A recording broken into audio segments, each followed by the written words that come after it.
आजादी के 75 साल बाद भी कोंडागांव जिले के कई गांव आज भी विकास की राह ताक रहे हैं। जिले में एक दो नहीं बल्कि 22 ऐसे स्कूल हैं जो बिना भवन के केवल पेड़ के नीचे संचालित हो रहे हैं, तो कई स्कूलों को टीचर्स का इंतजार है। एक रिपोर्ट आप देखें।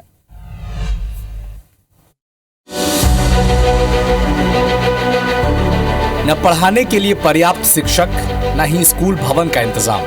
पेड़ के नीचे पढ़ाई करने को मजबूर है नौनिहाल। बच्चे देश के भविष्य का पिलर होते हैं और शिक्षा उनकी नींव, लेकिन अगर नींव ही कमजोर हो तो कहीं न कहीं इमारत भी कमजोर हो ही जाती है। पेड़ के नीचे पढ़ाई करते बच्चों की ये तस्वीरें कोंडागांव जिले के मर्दापास के ग्राम पंचायत बेचा की है। आजादी के 75 साल गुजर गए, लेकिन इन जगहों तक बुनियादी सुविधाएं अब तक नहीं पहुंची। पेड़ के नीचे बच्चों की शिक्षा का कार्य हो रहा है, क्योंकि इस स्कूल के लिए आज तक भवन की स्वीकृति नहीं हो पाई है। स्कूल तक आने के लिए जो शिक्षक नियुक्त हैं, नदियों को पार कर आते हैं। 2 नदी रास्ते में पड़ता है, जिसके बहाव को पार करते हुए शिक्षक यहाँ शिक्षा का अलाप जलाने के लिए पहुंचते हैं। ग्राम पंचायत बेचा के अलावा कोंडागांव जिले के 22 स्कूल ऐसे हैं जो कि भवन विहीन है। इसके अतिरिक्त 13 विद्यालय ऐसे हैं जहाँ पे शिक्षकों की कमी है या शिक्षक विहीन है वो स्कूल।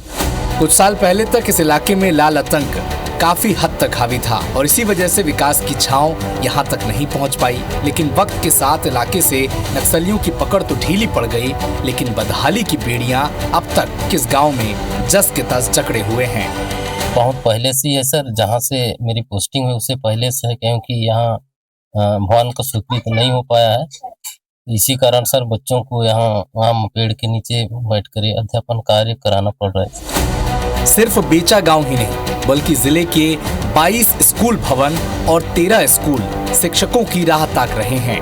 कोंडागांव जिले में कुल मिलाकर 1200 टीचर्स की कमी है। जब हमने इस विषय पर जिला शिक्षा अधिकारी से सवाल किया तो वो क्या कह रहे हैं, आप भी सुने।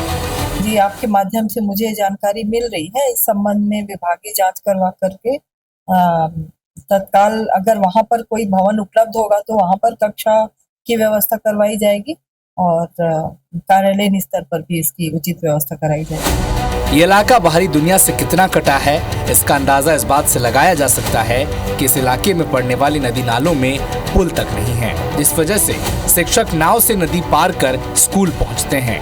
कई बार तो बरसात के दिनों में नाव पलटने की घटना भी हो चुकी है। वो तो गनीमत है कि इसमें किसी की जान नहीं गई। ये ग्राम पंचायत जो है मतलब बेचा के हैं और इधर आसपास के भी बच्चे आते थे। गुमटेर जो ग्राम है वहाँ के बच्चे आते हैं और वो क्या है, वो बीजापुर जिला पड़ता है। एक तरफ भारत डिजिटल क्रांति के जरिए विश्व भर में अपना झंडा गाड़ रहा है, तो वहीं देश के कई ऐसे गांव हैं जो अब तक स्कूल भवन के लिए भी तरस रहे हैं। जरूरत है इस खाई को पाटने की, ताकि देश के हर बच्चे के सपनों को पंख लग सके। अजय यादव, IBC 24, कोंडागांव।